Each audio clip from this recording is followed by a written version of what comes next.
I just like to ask, since we only have JJJ, would JJJ like grant us the pleasure of seeing your face? Is that possible?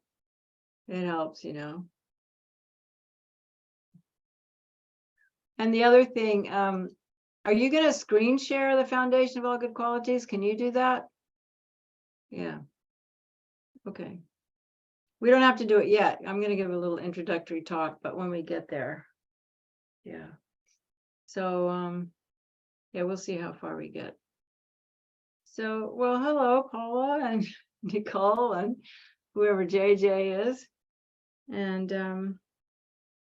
we have a tiny little group here today, but I'll still give a little talk. So, the Foundation of All Good Qualities is the briefest summary of the path to enlightenment, right? What we call the graduated path to enlightenment is what we call the Lam Rim. And Lam Rim just means graduated path. And the first Lam Rim that we know about, I believe, was put together by Atisha, who came to Tibet in the 11th century. And when there was a flowering of, well, actually because Atisha came, and he was one of the greatest teachers in India. And Tibetan Buddhism Indian Buddhism came to Tibet in the 8th century and flourished for about 100 years. But then there was a king called King Lang Dharma who got rid of it, basically. He didn't want it there. And so there was another king named King Janchu Yeshi O, I think that was his name. And he actually sacrificed his life so that Atisha would come. And Atisha, if you ever go to Bodh Gaya, there's just if you're looking at the stupa on the right-hand side, there's a Tara that's carved into the wall. It always has flowers around it. And that Tara statue spoke to Atisha. He prayed to that. In fact, actually, Lama Zopa one time told me to go there and pray to that and hear, try to hear what that was a long time ago. And so I think Atisha found out that it would be really, really, really beneficial, but his life would be a bit shortened. Oh, here comes somebody, Stephanie. Hi, Stephanie. So, greetings. So we had Atisha came, and then Atisha's he had many disciples, but his main disciple was Drumtumpa, or Drumton.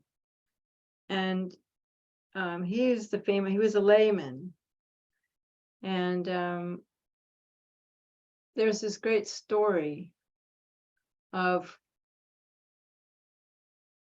actually, I can't remember if it was Drumtumpa and Atisha, or one of Drumtumpa's disciples, but I think it was Drumtumpa and Atisha, and he was like, I should try to tell a story if I can't remember it, but it just came to mind. So this is a bastardization of this good story, but he was like doing a lot of prostrations, and Atisha came along and he said something like, "Oh, that's great, you're doing prostrations, but it'd be much better to practice Dharma." Do you remember this story? Maybe you can help remember it. And so then he thought, okay, well, I can't do that. Well, maybe I'll start circumambulating. So then he started circumambulating a stupa, and Atisha came along and said, well, Drum, that's really great, but you better if you'd practice Dharma. And then I can't remember what other things he did, He probably started saying, Amani Pim Mahung or something. And each time he'd say, be better if you're practicing Dharma. And so finally, he said, well, what is Dharma practice? Because he was doing everything that we're told to do, offering mandalas, doing reciting mantras, doing prostrations. And Atisha said, abandon the 8 worldly concerns. And basically, that only comes, abandoning the 8 worldly concerns, in a little tiny place in the Lam Rim, which is on the teachings of death and impermanence, which we'll get to. And death and impermanence, it's a part where how important death and impermanence is. And why it's important is because it inspires us to practice. If we know that, our life's very short. And as I was telling Nicole, a friend of mine's son just died a month after his 21st birthday. So we don't, death definitely can come at any time. And so and we don't know where we're going to go when we die or what's going to happen at the time of death. And so if we practice the Dharma, then it'll help us, it'll inspire us to practice, but the pure Dharma is abandoning the 8 worldly concerns. And that means you're not doing it for reputation, for praise, to get something, let's see, the praise and blame, loss and gain, for pleasure and for fame. Obviously, that's kind of obvious to us. Oh, look, JJJ left. Bye, JJJ. Must not be what she wanted to hear or he wanted to hear. So, but we really have to be careful what this abandoning 8 worldly dharmas means, because it doesn't mean that we shouldn't be kind to ourselves. And that's something I think in the West we really don't get very well, is how important it is to be kind to ourselves. And I think they kind of took that for granted in Tibet. Like they took it for granted. They knew that they had a worth. And so, but the main point of that is about our motivation. So our motivation for spending the next hour and a half together isn't for, it's nice if it makes us happy, that's fine, but the idea is that, we have 3 levels of motivation, and the first one, or 4, depending on, is, to have a better rebirth. And of course, what Atisha taught was, first of all, you have to believe in rebirths, which most people in the West don't believe in. So maybe that doesn't make it. And that's a whole other topic to prove why we have rebirths. But if you can think about how your mind is and how your mind's constantly having a thought, it's like, with logic, you can show that, your thoughts don't end, your mind doesn't have anything to do with your body. Your body dies, but your mind keeps going. Your thoughts keep moving. And so, if you're gonna be born again, then you'd like to be born in a good situation, not just maybe a human, but you wouldn't want to be born as a human in a lot of parts of the world right now. You just think about it, most of the people in the world, the majority, way far, are not, they don't have enough running water, they don't have enough food, they don't have enough fuel to cook, they don't have medicine. No, that's most of the people. And we live in a very, very, in a big bubble, here in the North. And so I think understanding that, it helps us to not only to generate compassion for other people, but to understand and see and look around that there are many possibilities and ways to be reborn. And so what the Buddha taught was that it's dependent on, how kind you are to yourself and to others. That's why the Dalai Lama says, kindness is my religion. And it's just like, I know when I was growing up in the 50s and the 60s, most of you probably aren't as old as me, but, we had, over our blackboard, we had the golden rule, do unto others as you would have them do unto you. And it's as simple as that, that's actually the heart of Dharma. Just be a good person, just take care of people, because what goes around comes around. So the motivation is that. But then, to really be inspired to practice, we have to really consider what this life is like. I just mentioned what it's like for most people, most humans, and then you think about what it's like for most animals. And because the point is to realize that just a nice rebirth isn't enough. that it would be really great to be never come back as what we call a samsaric being, as a being that has these, we're overwhelmed as humans. Even we have emotional afflictions, we have, uncertainty. We don't know if we're going to have a job tomorrow or what's going to happen tomorrow. We don't know. We live with this incredible uncertainty and anxiety that most people, in the last few years has just way gone up, all the anxiety that we have, and dying all the time and being sick and getting old and all these things. And so what Buddha taught is there's actually, we can actually just go beyond that completely and become a Buddha. And what does that mean? A Buddha means exactly what I just said: liberation from having what technically we could say is a mind controlled by delusion and karma. And that brings many different myriads of types of bodies. But the best motivation is not this for ourselves.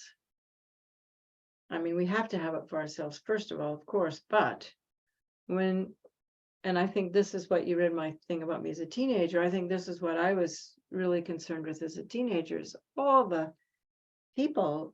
I mean, I didn't even know much think about animals at the time, but just all the people in the world that are suffering. And, not just the people in, poorer countries, but I mean, everybody,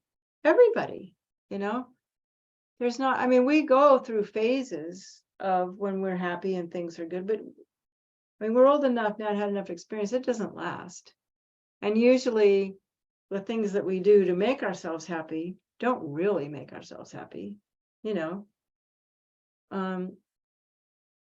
what it told us is, what does make us happy is when we care about other people. But here in the West, we have to be really careful when we talk about taking care of other people and having this motivation, not only to take care of other people, but the highest motivation is, I'm going to become a Buddha. Because right now, as much as I care for people, like I'm just talking to three of you, but I don't know what I'm saying, if it's going to benefit you. I can't tell you what's going to happen to you tomorrow. I can't tell you how best to live your life. But if I was a Buddha, I could see all that, because I could see past, present, and future. And so the idea is that if I could become a Buddha, and if we had lots of Buddhas on this planet right now, then, we'd have a much better situation. We'd be able to help lots of different people. And so our highest motivation then is to become a Buddha, to attain what we call enlightenment, and going beyond having this mind and body that's overwhelmed by delusions and karma that we can't control. We're completely out of control. But what we can control, and this is where we get to the teachings, what they're about. And I remember being told by a friend of mine, his name was Michael. I can't remember his name now. Michael Parrott. He was around in the 80s. He was did a bunch of translations. He was an Englishman. And I remember when I was kind of new in the Dharma, I met him and he said, the essence of the Dharma is that we can't control over what's going to happen to us. Our karma's ripen, and there's nothing we can do about our karma's ripening. Sorry, my glasses are filthy. But what we can learn to control is our reaction to those things that happen to us. And that's what we're going to talk about tomorrow, is how we transform our experiences. But the most important thing I'm learning, because we were talking about what I was aspiring to as a child. And actually, finally, what I'm really excited about in my life these days is all the neuroscience that's beginning to explain how Dharma works. And to me, that's so exciting, because then it doesn't have to be a religious thing. It can be, oh, this is just how your brain works.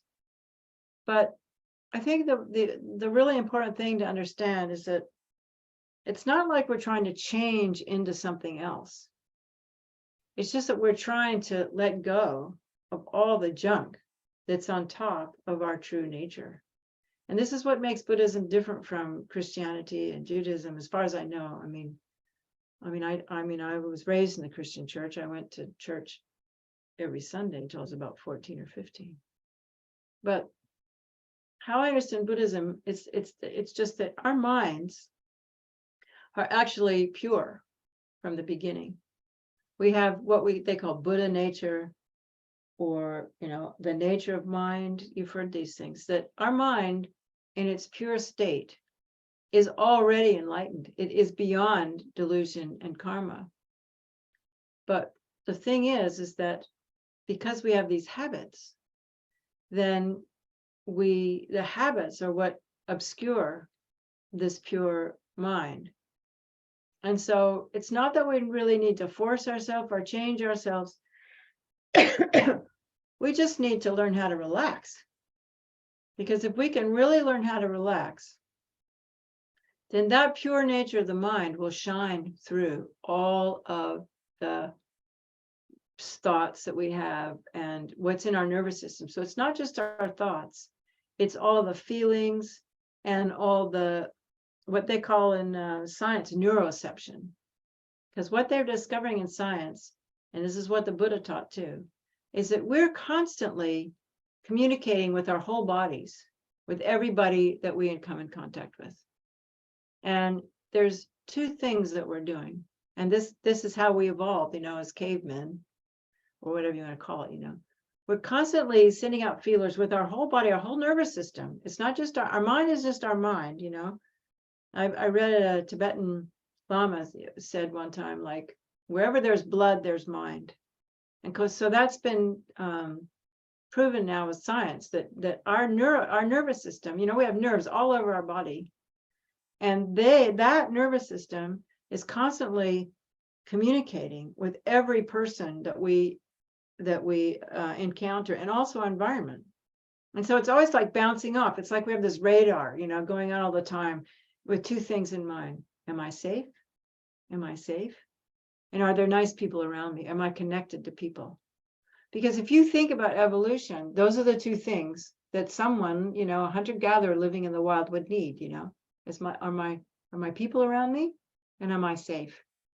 And so, we've only been modern people for a tiny amount of time compared to the amount of time we were just hunter-gatherers, and so we haven't changed.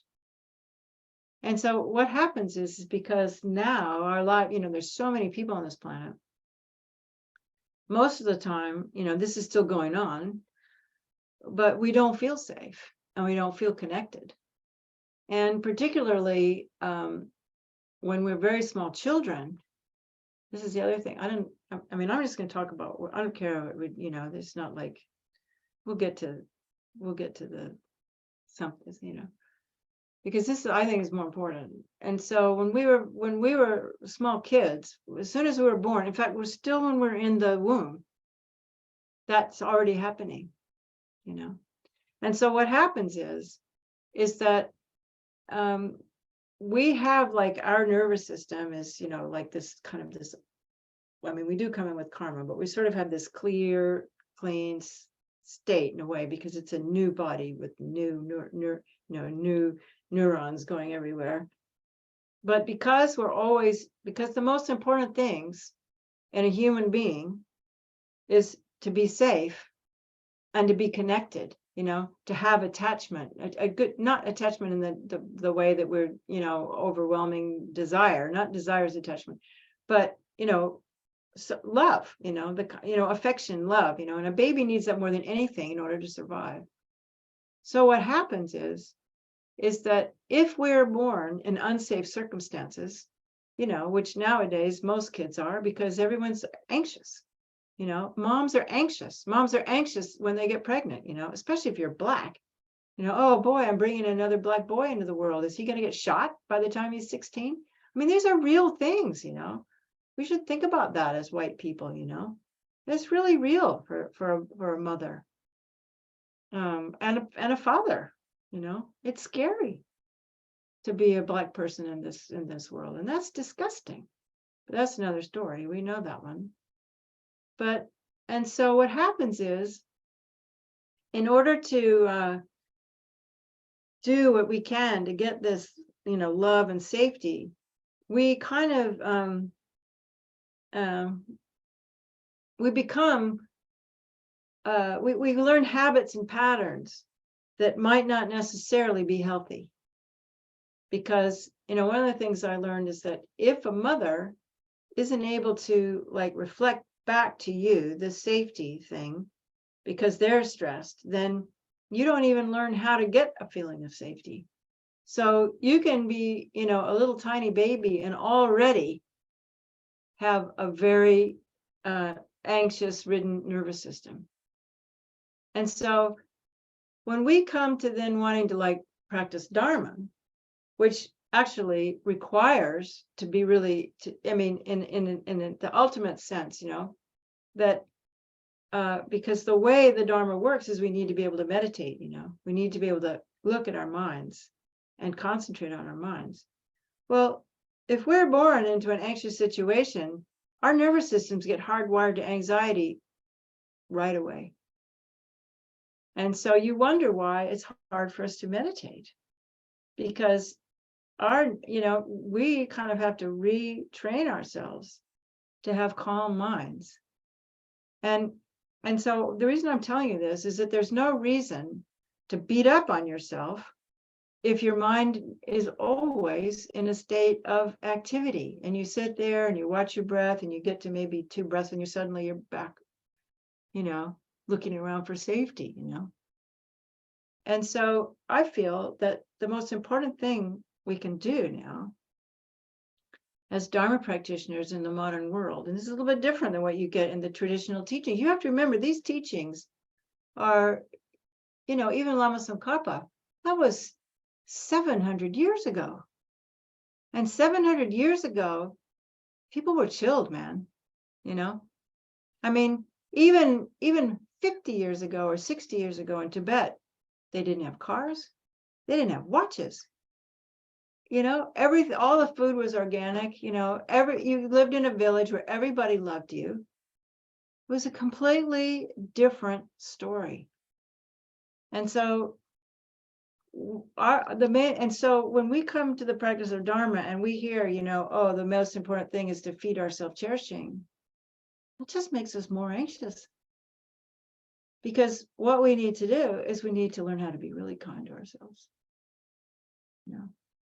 And there's all this stuff, stuff about self-compassion now. I don't know if you ever heard of Kristin Neff, but she wrote a book on self-compassion or something. It's, and, but in order to begin to do that, we have to have at least some awareness of how we're not being kind to ourselves. And I think for so many of us, it's such a deep pattern. We don't even know. It's just what we've done all our lives. We just become everything everybody else wants us to be. And so our kind of true nature and what feeds us and what nourishes us gets lost. And so then we meet the Dharma and we go around, let's take care of other people. And so we go around taking care of other people, but it doesn't really help us in the long run. It might, some karmic down the road, there's some karmic potential. But in terms of actually being truly compassionate, we can't. And this is what Kristin Neff's, I was just listening to a talk of hers just a few days ago, that, we misunderstand this idea of being good to ourselves, because they've done studies. People who stop and spend time being kind to themselves are the ones who can actually be kind to others, because it's coming from a genuine, pure place instead of something that they kind of fabricated, So when it comes to our motivation for talking about these teachings, then, because that's what this is about, it's our motivation, is that we want to motivate, of course we want to become enlightened for all sentient beings, but we also want to begin to be kind to ourselves and give ourselves a break and take time to just sit or lie down or whatever, and whatever it is that helps you calm your mind with feelings of safety and connectedness. And what I find really fascinating that I discovered, in this last year, is that because I've been listening to, you probably heard of this man called Gabor Mate. He's like taking the world by storm because he's just like so fantastic about helping people love themselves, not in a narcissistic way, but in a really healthy way.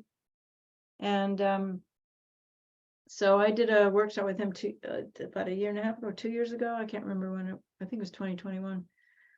But I discovered that, the two things that are so important is this safety and this connectedness, and how we lose touch with ourselves by needing to get that. But what I found so fascinating is that, because I spent years just doing retreats, doing tantric meditations and spending time taking refuge and generating bodhicitta. And after I finished my second long retreat, and people started asking me to teach for the first time, which now is quite some time ago. It was like 2009. I think I went to Sweden. A friend of mine invited me to Sweden. I think that was anyway. And I felt like the most important thing to teach and to share was taking refuge in bodhicitta, because that had meant so much to me and all those hours of meditation. And what I found so interesting is that they talk about, the way to calm your nervous system is when you feel accompanied. And that if you have and the difference between a situation that can be a very dramatic, scary situation, and that situation becoming a traumatic situation or not become a traumatic situation, like one that damages your nervous system, and you have PTSD and, everything's freaked, is if there's somebody to share it with you and somebody to help you make sense of it and talk to and feel safe, right? And so I realized that if the most important thing in healing trauma is accompaniment, that's what refuge is. Isn't that amazing? So if you think, if you really have faith that your guru or Tara or Chinrezi or Dalai, whatever is there in front of you, and because what I learned in taking refuge was that don't just go blah, blah, blah, blah, blah, but sit and be really quiet and breathe and let yourself feel. Because, if you get teachings on the Lama Chopa, what they say is when you take refuge, you're supposed to stop and breathe and adjust your posture and feel like white light coming into you. And I don't know if have you heard this? Have you heard this teaching? You feel white light coming into you, purifying you of all the, hardships in your life. And then you have yellow light coming, bringing you in everything. Well, if you do that really sincerely, feeling your body and breathing through your whole body, then that's the accompaniment that you need to heal your trauma. And I just think that's so cool that that's what Buddha was teaching all those years ago. And then the next thing that you need, that Gabor Mate and all these other people are talking about now, is you need to feel connected to other people. Well, what comes after taking refuge, right? You tell me, what comes next after taking refuge? Bodhicitta, right? Generating bodhicitta. So what is that about? Bodhicitta is about connecting with every single sentient being. I mean, how more connected can you get than if you feel connected to all the sentient beings? So how brilliant is that? In terms of us healing these, what we would say in Buddhism, obstacles to being able to be present and attentive and pay attention and calm,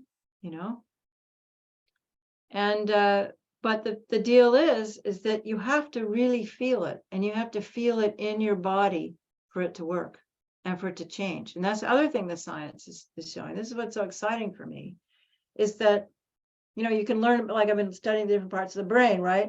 Well, the stuff that's your unconscious habits that cause you to, be anxious and say stupid things when you don't mean to, and all the things that come up that you don't want to, that you're sorry about afterwards, or you wish you could change, and they're so hard to change, and you can do Vajrasattva till the cows come home and still there, And but if you can learn, this is what they're talking about, how you heal trauma, because I've been studying this for a while. You have to feel it in your body first. Like if you have something coming up, like some issue, if you can, this is why mindfulness is so important. So if you can stop and be calm enough, just long enough, taking refuge and breathing, to kind of, when a klesha, one of your favorite habits, one of your favorite delusions, whether it's attachment or pride or anger, when that comes up, if you can just stop long enough, this is why why we have to try, even though we sit down and meditate and our minds only last for 2 seconds, it doesn't matter, because you're still learning how to pay attention. It doesn't matter that you can't pay attention very long, but just the fact that you're trying to pay attention means that you can possibly, recognize when anger or, super attachment or, jealousy, instead of just acting on it. And that goes back to what my friend Michael Parrott said. It's not so much what comes, but how we respond to it. So if something comes along that's going to make me angry, if I can have practiced enough with refuge and bodhicitta, it doesn't matter what comes after refuge and bodhicitta, you can just watch your breath after refuge and bodhicitta, then it gives me that little bit of space so that I don't have to go, bam, I'm angry. I can take a breath. I'm angry, I can feel it coming. And what the neuroscience is saying is that if you can feel it in your body, and then, this is the important part, and then name it, like, what is it? Which is what Vipassana is about. Like, we don't have it so much in our Gelugpa, but if you were a Kagyu teacher, like Trungpa, or some of these other Kagyu teachers, like we in Gelugpa, we're so up on, analytical meditation, but they also just do, a lot of watching your breath meditation. And it's not just a waste of time, because it's learning to be present and learning to then pay attention to the thoughts that are coming and going, and learning to recognize what they are. It's like there's I think it's the Theravada tradition where you actually name, you feel you can either just name a thought, but you can also name, oh, that's anger, or oh, that's this, that's that. So you begin to recognize these things. But if you can feel it in your body and then kind of let yourself feel it long enough to realize sort of like where it came from and what pictures go with it, and name that, and you know what? You can actually let go of it, and it's gone forever. And that's how they heal trauma. And so I just find it really cool that Buddha taught all this stuff, and I also think it's really cool that so many of these neuroscientists are Buddhists, and they've worked with His Holiness, and they're my age, and they started a long time ago. And instead of being like me and going off and meditating, they actually went and got PhDs and started, doing research, which is far more beneficial in the long run, So, and now we're benefiting from that. And so, so I think that I just wanted to share that with you, the 3 people that are here, because I just think that's really cool. So, so let's stop, and we're always supposed to take refuge in bodhicitta at the beginning with our motivation. So now we can understand a little bit better, I hope. Do you have any questions? Do you want to ask a question? There's just a few of us. Did you follow what I was saying? How about Stephanie? I don't even know if Stephanie's still there. Yeah, I'm here. I'm still here. And Okay. I am very much enjoying your approach, by the way. I've spent a lot of time in India. My teacher and, well, my root guru is His Holiness. My personal teacher was Garje Comptel Rinpoche, who's passed but reincarnated again. So I'm thrilled about that. It's quite wonderful. But yeah, I like the language you're using. I like the way you're setting it all up, and I really appreciate it. It's touching me and speaking to me. So thank you. I think that there is a way that we can bring the Dharma to the West that is a little bit different than the traditional form that we see in India. So thank you so much. I think it's time we do that. Yeah. Do you have a question? I don't have any questions. I just wanted to thank you. Yeah.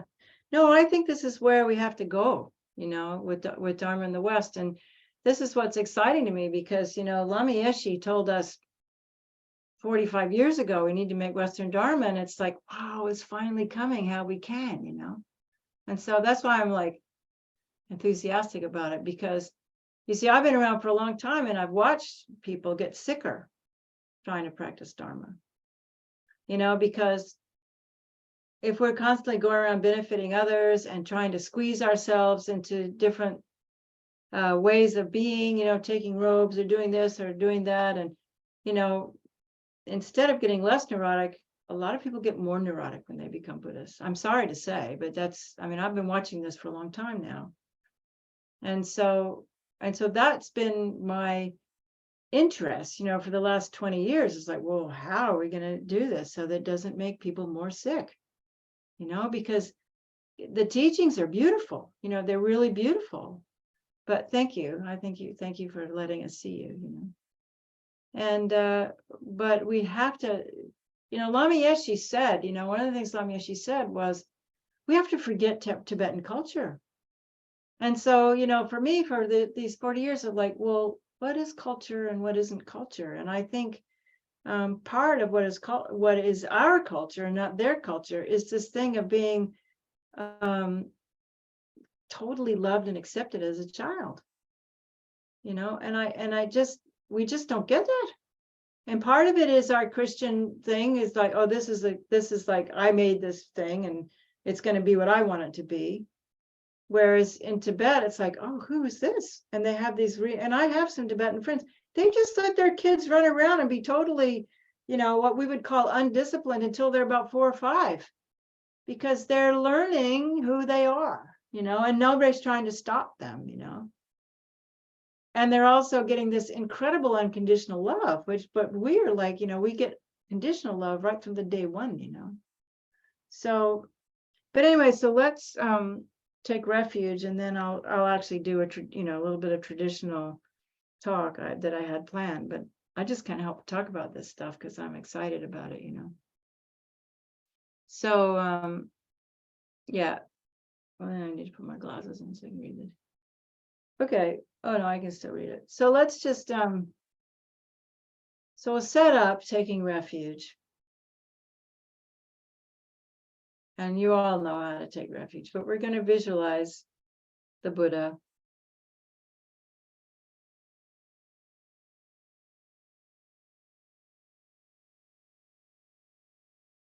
And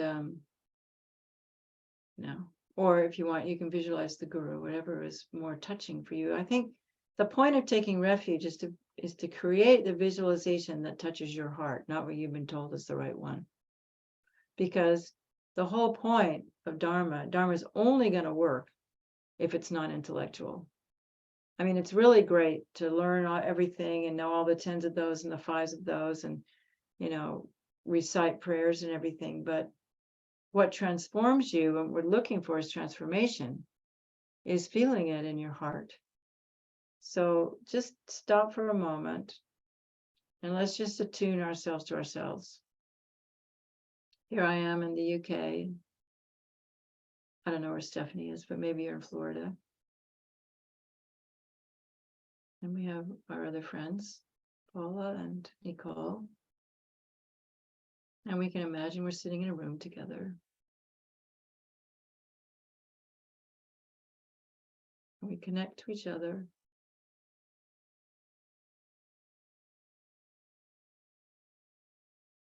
We connect to our bodies. So feeling our sitting bones on our chair or cushion. And connecting with our breath. It doesn't have to be anything special, just breathing.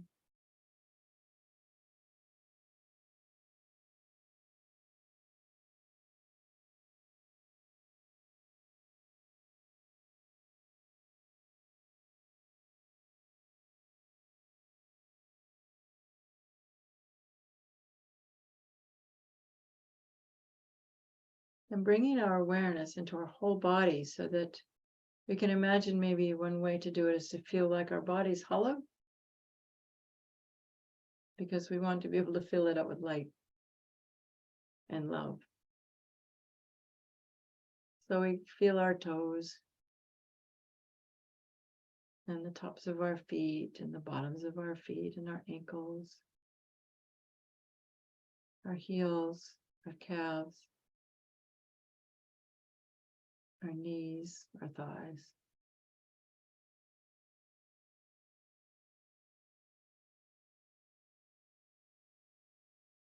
And make sure our pants are loose, or dress, whatever you're wearing. And see if we can feel our breath going all the way down to below the navel. We don't worry how fat we are. We just breathe and let our bellies get big. We don't, that's just completely cultural bullshit. Our bodies are just fine as they are.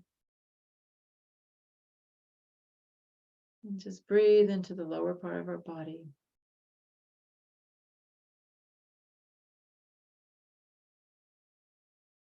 Feeling the breath soothing.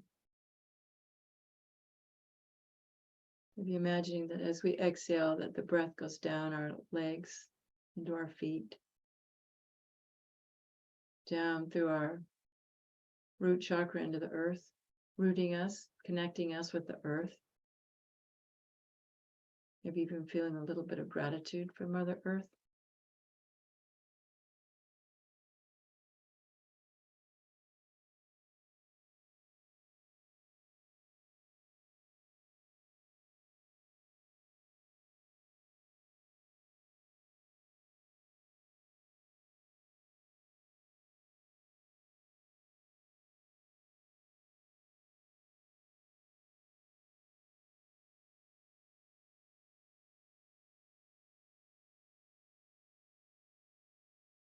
And begin to become aware of our spine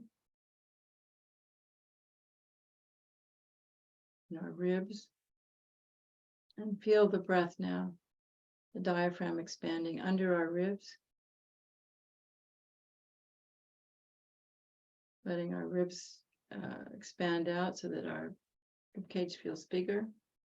And feel that lifting your spine, lifting your ribs off your spine, so that your spine becomes more straight, not by pulling it up or pushing it up, but by letting the breath hold up your body.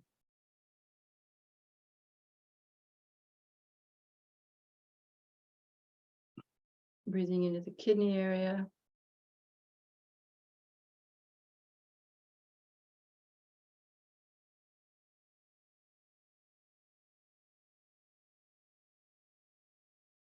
Breathing into your breasts. Feeling the space between your shoulder blades. Under your collarbones. Feeling your shoulders kind of blades coming a little bit down.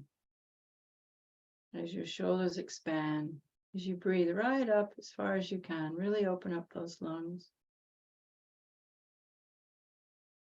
And now you can feel the breath going down your arms, into your fingers, and down your legs.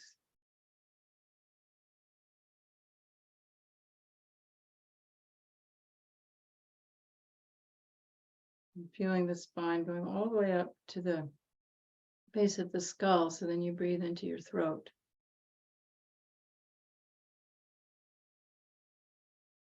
And breathe into your skull, just lighting up where your brain is. So that you feel when you breathe in, the breath goes all over your whole body. And when you exhale, it goes up into your head and your brain and down your arms and down your legs and out your eyes and your ears, as well as your nostrils.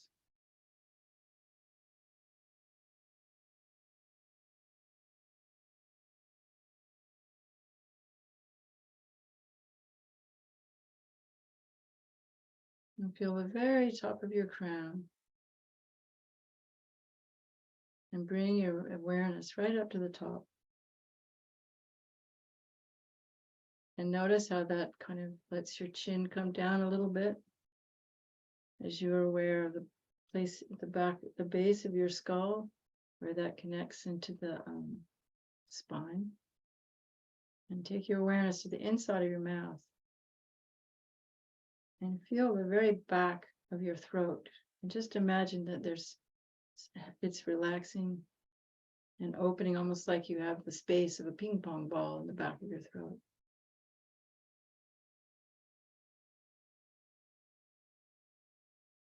And that lets your eyebrows relax, your jaw relax.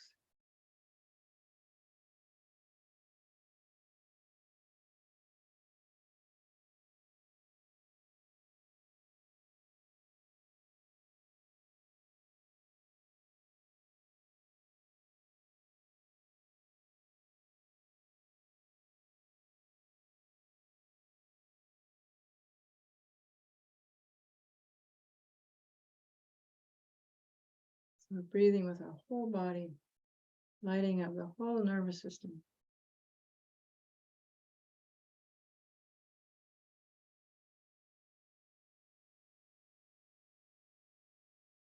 And now we remember that Buddha, Guru, Deity, all three in one, in the space in front of us. And as we breathe in, this blessing's pouring in through our nose and the crown of our head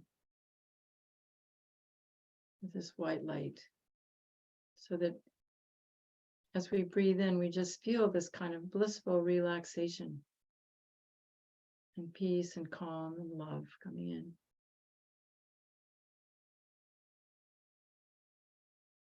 And as we exhale, we just let go, do absolutely nothing, and just be.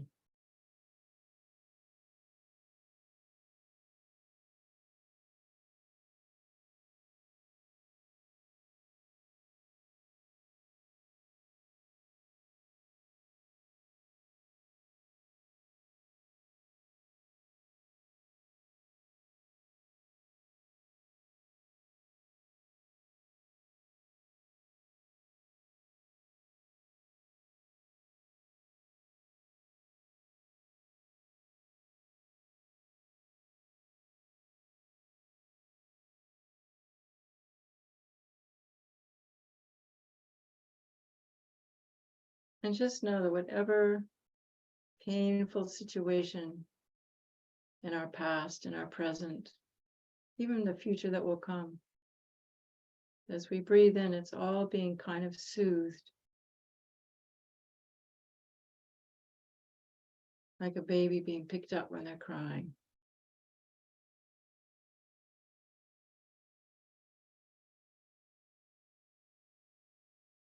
And feel the skin sort of tingling. And imagine that the pores of your skin are able to reflect this light that's coming in from the Guru, or share it, you know.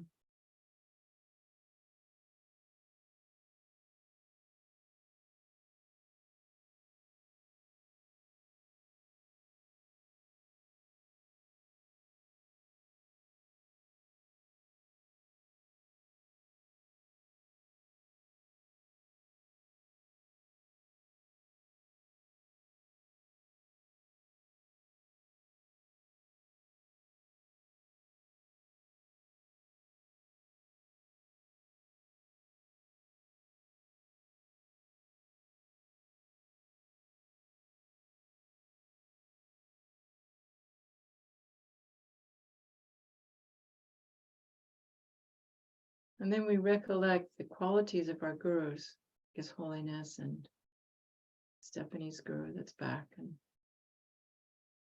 Kebji Sopa Rinpoche, and all of our inspiring teachers that show us the example and actually can help us to experience this space that's our Buddha nature, that's beyond this, these kleshas and the fears and anxieties of the world.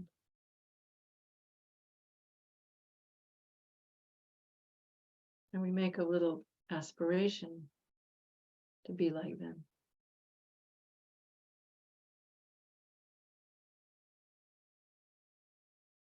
And to please inspire us to practice, to study, to learn.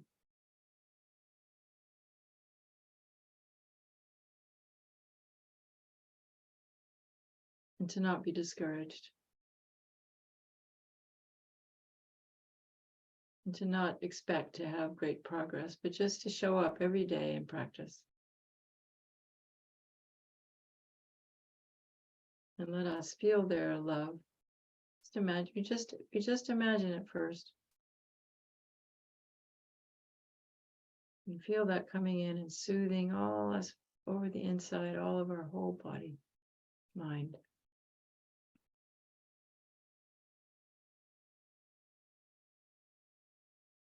And knowing that by following the path, we can also become a Buddha, and this is our refuge.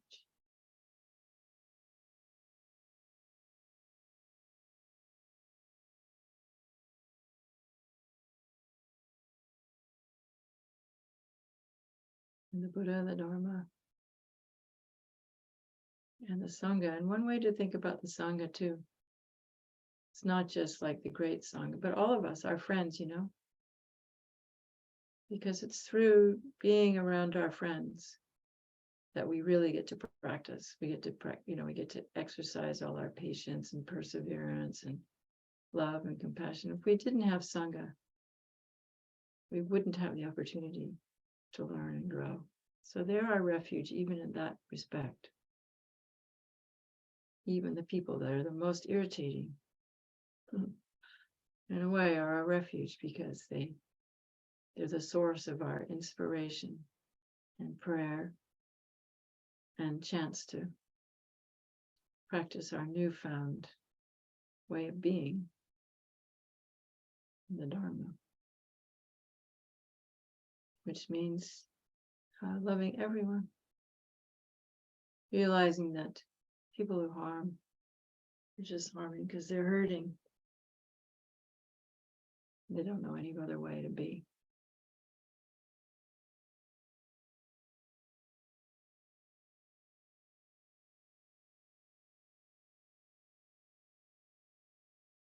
So we'll say the prayer just once.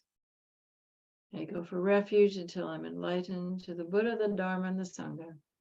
By my virtuous actions of giving and so on, may I become a Buddha to benefit all beings.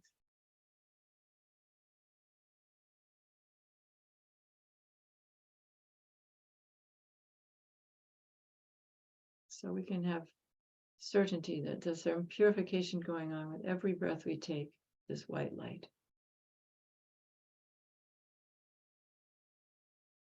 Purifying all the feelings of not being good enough, not being loved enough, not being anything enough. So every time we breathe in, we're just good enough, just as we are.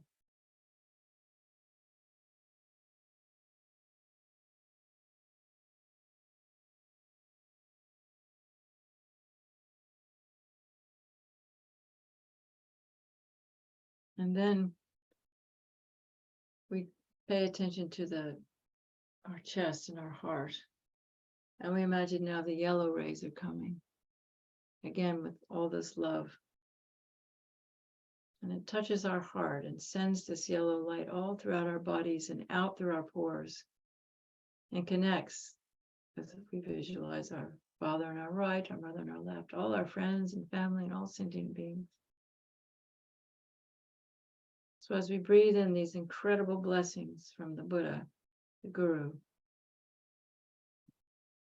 with every exhale, first we're all full ourselves, and with every exhale, it goes out through all our pores, as if, there was a light bulb inside of us. You've seen those things, with little holes, the light going out all the holes. So we have this hollow body with every exhale, the light's going out and sending this love of the Buddha, the love of the Guru, the love of all of our friends and family. And that touches all the sentient beings. So they come into our circle.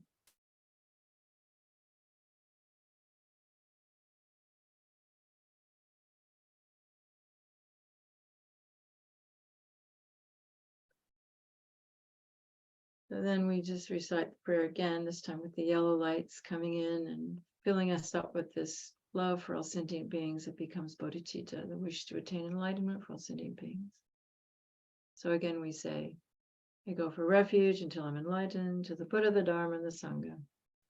By my virtuous actions of giving and so on, may I become a Buddha to benefit all beings.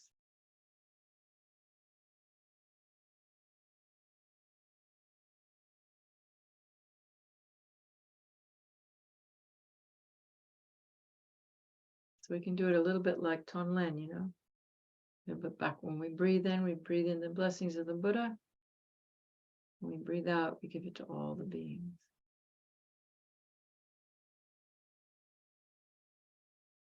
And so we can imagine this light going out as far as we can in all directions, touching all the beings, all around this planet and beyond.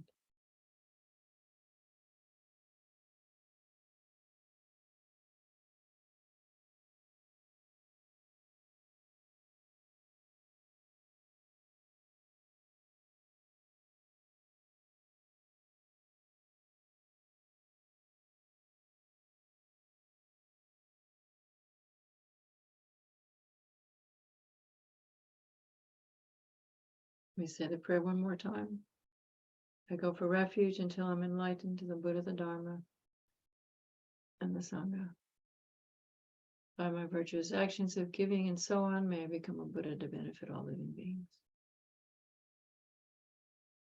And this time when we breathe in, we pay attention to the sense of me, I. As we breathe in, we just watch that melt like an ice cube melting into the ocean. This ocean of space-like emptiness awareness. So the sense of a separate I just dissolves into pure awareness. It's space-like and empty of true existence.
We can recite the four measurables.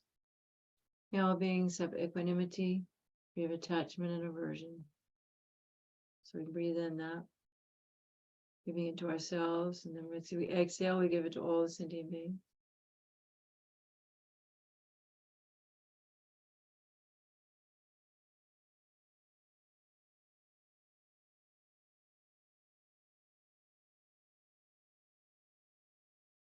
May all beings have happiness and the causes of happiness.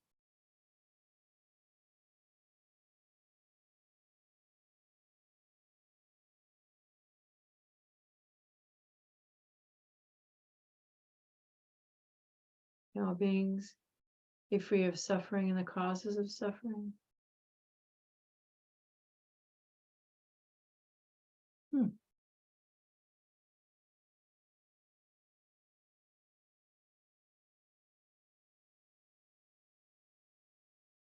Let's just think about all the suffering beings that we see on the news, what we see on the streets, what we know about in our own lives, people we know, our own minds.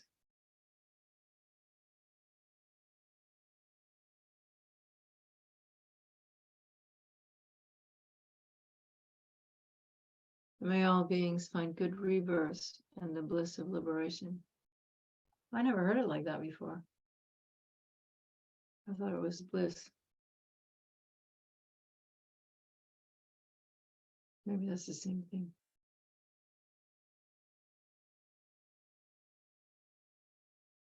So just imagine that we experience great bliss.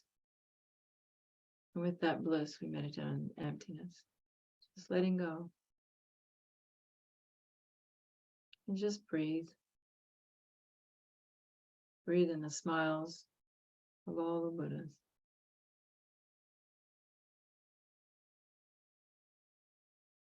And share that.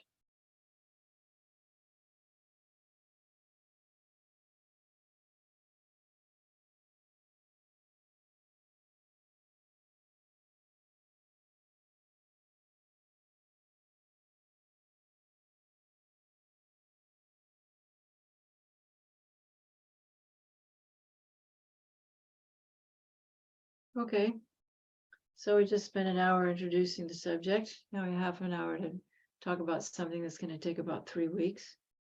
But anyway, it's just 3 of us. We can do whatever we want, right?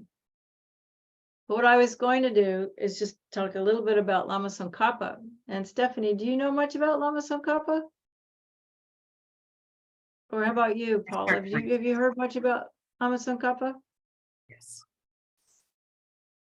I know Yeah? about Papa. I do, indeed. I know some people that from Tibet that are refugees that I've helped here, political asylum, that were from that monastery in Amdo, in fact. Oh, wow. That's really something. Well, I know a little, and Paula knows nothing. Nothing. well, then we'll just say a little bit about Lama Tsongkhapa. Lama Tsongkhapa, I think he was born in 1379, something like that, 1349. And he died in 1419. I remember that. He was 63 years old when he died, so you can do the math. So you can see it was a long time ago. That was the 15th century, right? We're in the 22nd.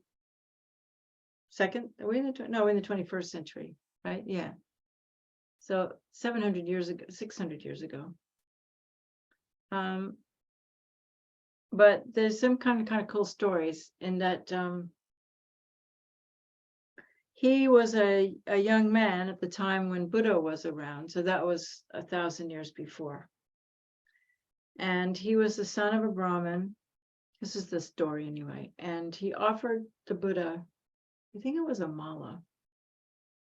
And the Buddha immediately prophesied that he would be one of the greatest teachers that the world would ever know in the future, in the land to the north. And because of that, I don't know if you know, but Buddha had some disciples, and one of Buddha's disciples was called, sometimes they say short, Mogipu. It was like Modagigliana or something like that. I can't say it very well. I'm not a scholar, you know. Anyway. So Buddha gave, and he had, you know, some of the Buddha's disciples were siddhas, mahasiddhas, you know, they had great powers, and because they were they were really great beings themselves. And so he had this thing about fast walking, you know, he could go really fast, or he could just like go wherever he wanted. And so Buddha gave him this conch shell, because the conch is the symbol of the Dharma. You know, you blow the conch and it's the sound of the Dharma. And so he gave Mogipu this conch shell and told him to go bury it in the north, somewhere in the mountains. And so he did. And then Lama Tsongkhapa was born, and there were all these signs when Lama Tsongkhapa was born. You know, his mother had these incredible dreams the whole time, and you know, amazing things happened in the sky when he was born. And of course, he could read. You know, he could read when he was like 2 years old, and he memorized all these things. Anyway, he was this incredible prodigy, you know, so they knew he was somebody special. And there was a tree that maybe you heard this, Stephanie, from the people in Amdo, because there was a tree that they was either planted or grew where her afterbirth was buried, and it had symbols like Buddha, like I think Oz, you know, and all the leaves, you know, or maybe they were D's. But anyways, these special trees with these leaves, you know, because he was an emanation of Manjushri, so it probably was a D, you know, because that's the seed syllable of Manjushri. I'm representing D. And they said that, the leaves, if you ground them up, they were medicine that would cure any illness and all this stuff. So, he was this amazing guy. And he went to central Tibet and started studying, and he studied with everybody. And he became, one of the brightest, bestest, amazing scholars in Tibet. But that wasn't enough for him. And but he did have this connection with Manjushri, and he had a guru named Umapa, which means middle way. Uma is the middle way, and he could communicate with Lama Tsongkhapa, with Manjushri.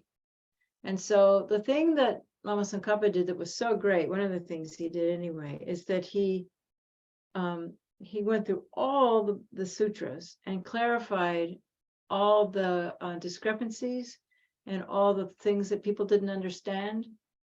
And particularly when it comes to Tantra, he was a great, great explainer of Tantra and Nagarjuna. So he really explained emptiness in the way that had never really been done. Of course, this is Galupa. I mean, there was also Longchenpa was around at the same time, the great Nyingmapa scholar. So he was also doing similar things. It's also about the same time as Martin Luther, was doing the Reformation in Europe. So it was a time of religious change, because that whole continent's connected, It's like Tibet's connected to Europe and through Russia. But so he put all these things together, and he particularly explained the illusory body, and the completion stage was the other thing he was really famous for. And all the other sects study him. They all say, that he was very excellent at doing this. And he studied with, all the great gurus at the time in central Tibet, the Kagis and especially the Karmapa at the time. And there was a great Sakya Lama, Rindawa, but he studied them all, and he kind of took the best of it all. And then he had, I think it was 8 disciples that they went into retreat, and they did this amazing 4-year retreat in a place called Oka. And you can still go there and see where he did his retreat. It's still there. And he did 100,000 prostrations to each of the 35 Buddhas. So that was like 3.5 million prostrations. And he did millions, I think maybe 6 million, I can't remember how many million mandala offerings that he did during this time. But they didn't have anything. They were completely renounced.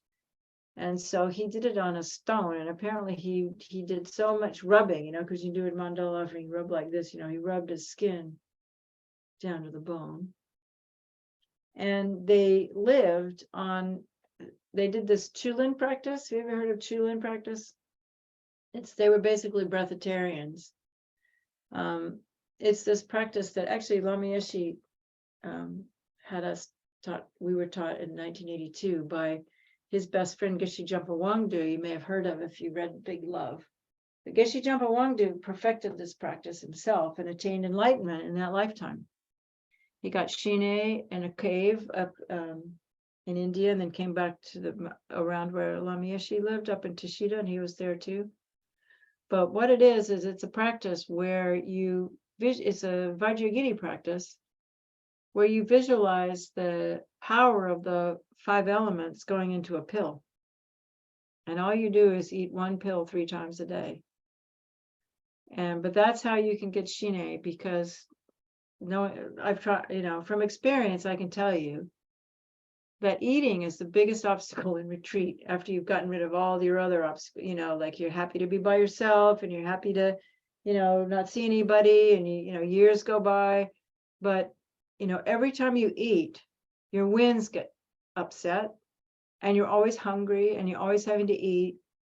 And so if you didn't have to eat, your winds would be very still. Your winds are like, your mind and your winds are the same thing. So if you want to have a calm mind, you need calm winds. And so Lama Tsongkhapa and his 8 disciples, this is what they did. They didn't have pills, though. They just used 1 juniper berry. I tried it. I did it before. And I've always wanted to do it again. But anyway, apparently, if you get good at it, you're not just, I never stopped really being hungry because I just did it for 2 weeks. But what I did notice was my meditations were so clear, and I didn't need to sleep but about 3 hours a night. So you get to see like how much of your energy is just digesting food, which is why even if you're not going to fast, if you can skip dinner when you're in retreat, it's really great, because at least when you wake up in the morning, your mind's really clear. When you go to sleep at night, your mind's really clear. But eating just makes you really dull. And to get enlightened, you need a very clear mind. But anyway, that's sort of a sidestep. But anyway, that's what they did. And during this time, then Lama Tsongkhapa didn't need Lama Umapa anymore to intercede. Is that the word? Intercede with him in Manjushri. He could see Manjushri and talk to Manjushri himself. Manjushri's the orange one with the sword. You know that one, Paula? He's the orange guy, orange deity. And they say that Lama Tsongkhapa was an incarnation of Vajrapani and Chenrezig and Manjushri. And so his main teacher by this time was a Sakya Lama called Rendawa, and he wrote this praise to Rendawa, and Rendawa turned around and wrote it back and gave it back to Lama Tsongkhapa. And that's, you probably know that. We do, it's one we go, Migme Tsewe Terchin Chenrezi Dreame Kempe. You know that one? Migme Tsewe. So that was for Lama Tsongkhapa. And so when you do Lama Tsongkhapa Guru Yoga, that's what you count 100,000 times is Migme Tsewe, or however many times you're going to do it. And so because he was this great scholar, and because the Gelugpas are so scholarly themselves, a lot of people don't realize that Lama Tsongkhapa was a great, great yogi, And the other thing that Lama Tsongkhapa did was he was very, very keen on practicing pure morality, and that everyone needed to be ordained. And because he said, outwardly, we're pure moral, inwardly, so outwardly it's the lower scope, completely renounced. Inwardly, we practice mind training, we have like super bodhicitta, and then secretly we're tantric practitioners, we're deities. And so that was his thing. And this is why you see this emphasis in the Gelugpa. And apparently the reason was, now I don't know if this is just propaganda because I don't want to be sectarian, but apparently the reason was because Tantra had become much more popular in Tibet because of Padmasambhava. And so people were practicing Tantra, which meant they could do anything, they could have sex, they could get drunk, they could, and Lama Tsongkhapa thought that this was degenerating, that's okay for great Lama. Like if you've realized emptiness, you can do these things, like there's this one story that I heard like third hand from the guy. This is a long time ago when I was in Nepal back in like 1982. But the Serkan Rinpoche, who he's been reincarnated, but before there's two Serkan Rinpoches. It's the elder one, and he was an incredible Lama who lived in Swayambhu in Nepal. Have you been to Nepal before? Yeah. Okay. So he lived at Swayambhu.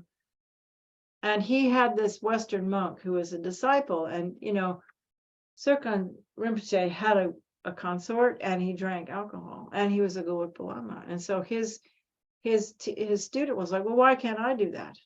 I want to do that too. I don't want to be a monk.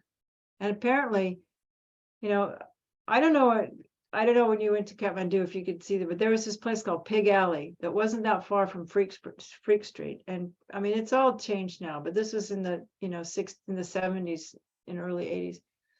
And Pig Alley was where, they didn't have butcher stores. They just butchered the animals in the street and then sold the meat, And so Pig Alley was where it was like the sewer, or like the ditch in the side of the road that they put all the blood and guts and stuff that they couldn't sell. And so, Tibetan monks, they keep their cup, they just have one cup, or their bowl. And that's all they ever have, which is why their begging bowl is so precious, and they have these wooden bowls most of the time. And they keep them, they have you can't see me very well, but they have their, their shirts are open, and they have a big pocket in here. So they keep their bowl there, right? So when this guy I forgot about this, but it just came to me. So when this young monk, he's probably, I think it was English or Australian, I'm not sure which one he was, but he said, well, I want to be like that. And so Circle Rinpoche took out his cup.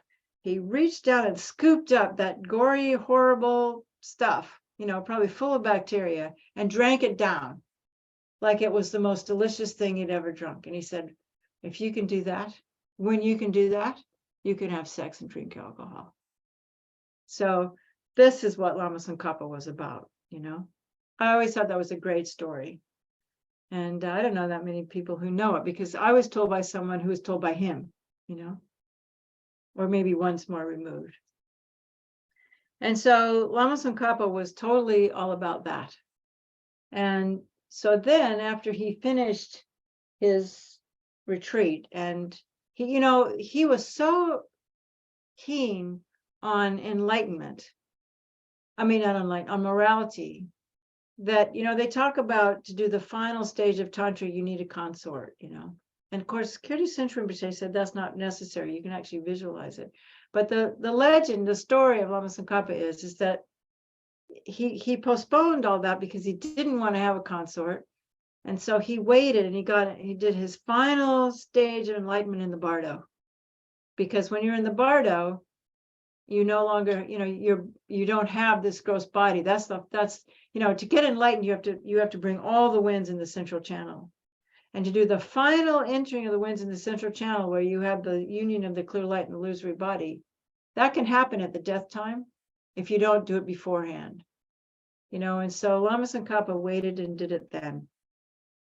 So we might not get past much about Lama Tsongkhapa today, but that's okay. You guys read the foundational qualities all the time. It's not that big a deal. So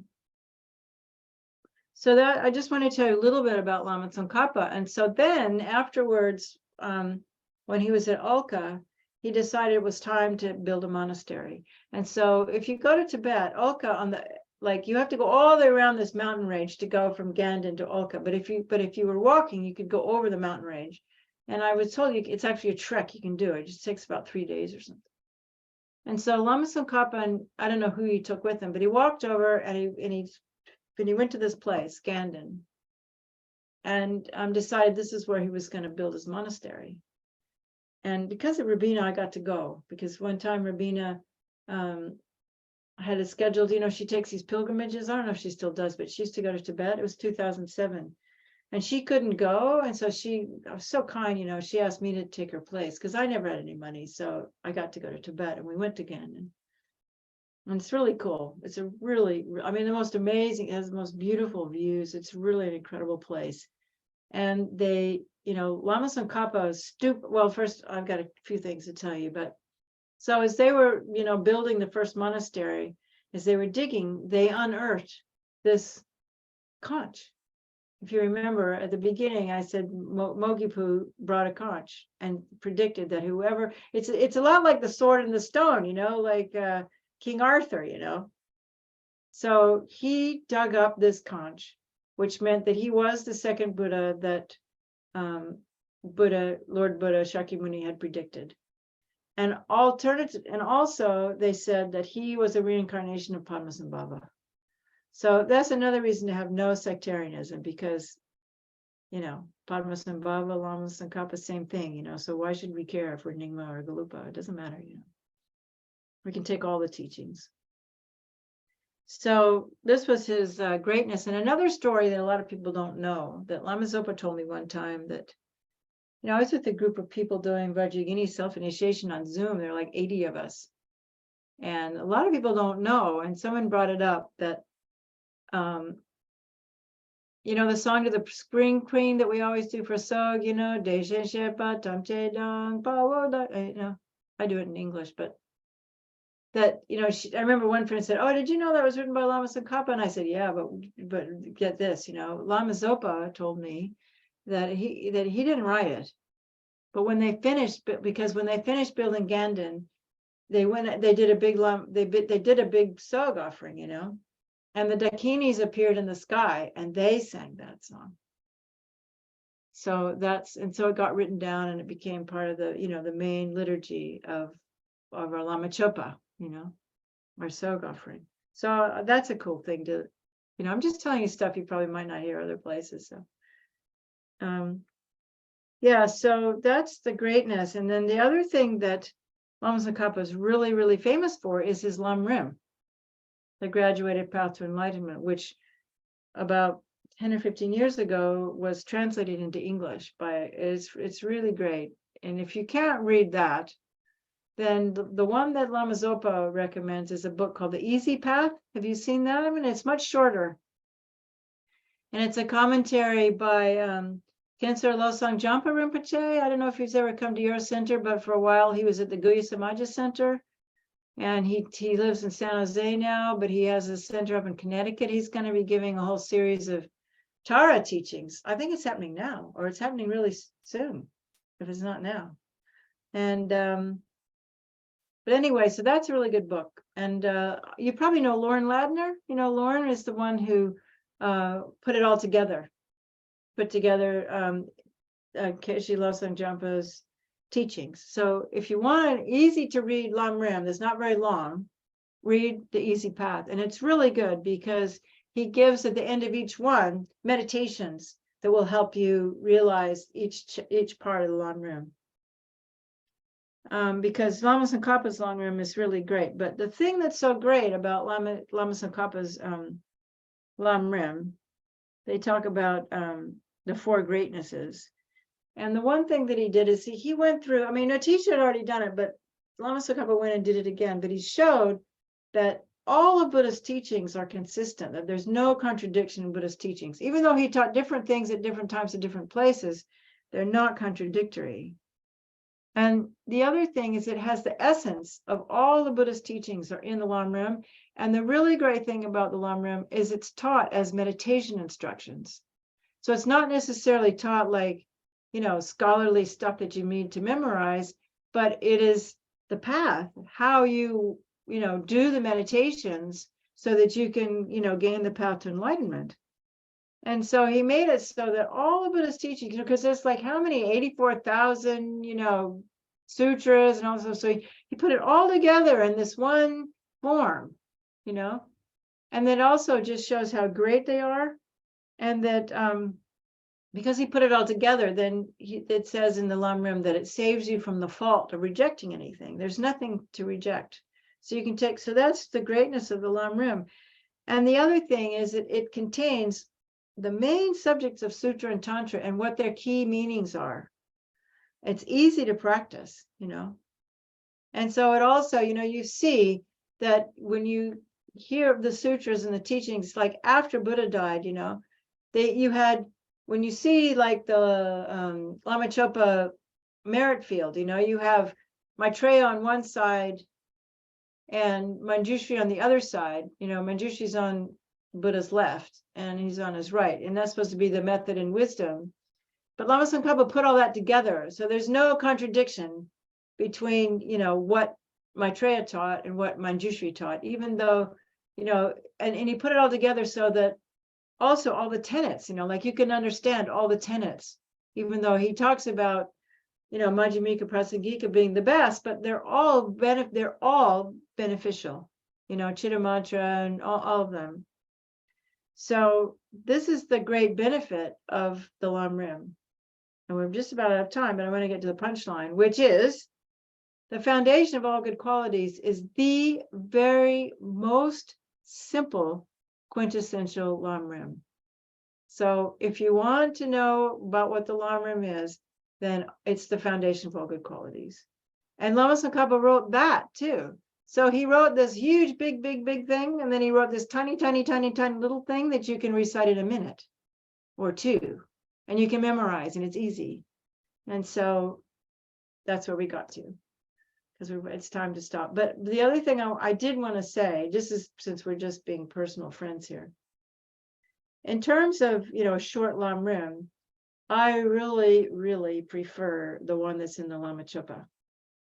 And why? It's just a little bit longer because the foundation, and this is just my opinion, I've never heard anybody say this before, but I'm just telling you what I feel. I don't do the foundation of all good qualities because I prefer, and I memorized a long time ago, the one in the Lama Chopa, because the one in the Lama Chopa has much more Mahayana Bodhicitta teachings. You know, it has like the foundational good qualities has like one or two verses at the most about developing bodhicitta and compassion. Whereas in the one in the Lama Chopa, it explains, you know, it has Tonlin in it, it has mind training in it, it has the 6 perfections in it, you know, it's really, it's better. That's what I think, it's better. So if you're going to do, I mean, I know you asked me to do the foundational good qualities, but if you're going to do a Lam Rim every day, I would do that one. That's just my, you know, yeah, because it doesn't take that much longer. And it's just so much, to me, more beneficial because, I mean, at heart, we're Mahayanas, you know. And the other thing I want to close is that the thing that we also really, really, really need to work on is wanting to get out of samsara. Just every day, see how disgusting it is. All you have to do is listen to the news, you know, listen to the politics, listen to what's going on. And it's like, this sucks, man. You know, look at my own body getting old and disgusting. And, you know, so, and that's the beginning of the Lam Rim. So, you know, but anyway, that's my little talk, and let's dedicate the merits. So, and, you know, you don't have to give me any money for this. You didn't make any money. So just, just keep it, you know. And we'll see if anybody shows up tomorrow. We'll see what happens. So, yeah. Okay. Well, thank you very much. And let's just read a dedication because, you know, it's time to quit. Yeah. And thanks for coming, Stephanie. You're our only one. Yeah. Oh, you have to unmute if you're going to say something. Unmute yourself. We can't hear you. I shared in the chat a very special photo that if you want to download it, you can. It's from the Long Monastery, which of course was the monastery of Lama Tsongkhapa. And this is from the inner temple. And the Buddha picture, this light source is for the monks there. They feel it's very special. It seems to have no source. You know, there's no source there. There's no light coming in. So it's just this emanation of the crown. And you gave that meditation of us bringing that light in the crown. So I thought you'd want to. Oh, yeah, that is really cool. Yeah, that was brought from Tibet and given to me. And so I feel it's very special. And for these teachings, I wanted to share it. Oh, thank you very much. Yeah, I did see that one. Cool. Okay. Yeah, great. Yeah, I've never been to that part of Tibet. I'd love to go to, but I think my Tibet days are over, you know, so yeah. Okay, let's just read the dedication. And was that okay, Nicole? You want to read the dedication, Joe? Thank you so much, Paula. Yes, it was lovely. Thank you. Yeah. Okay. Yes, thank you very much. Thank you so much.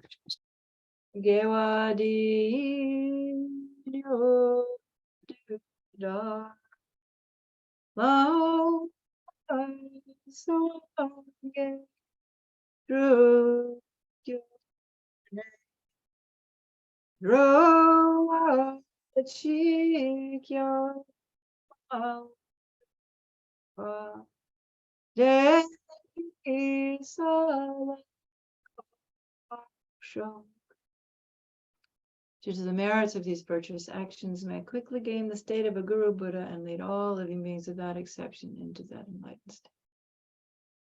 Jangchu Samchog Rinpoche Ma Kye Panam Kye Kyurching He Pa Nyam Pa Me Pa Yang Gone Gondu Belvar Sho. In the supreme jewel bodhicitta that has not arisen, arise and grow. And may that which has arisen not diminish, but increase more and more. And that's the 2 bodhicittas, right? Emptiness and relative bodhicitta. Okay, let's do the long life prayer for His Holiness, and then we'll knock off. Let's just do it in English. The wish-granting, wish-fulfilling jewel, source of every single benefit and happiness in the world, and incomparable kind, Tenzin Gyatso, I beseech. May all your holy wishes be spontaneously fulfilled.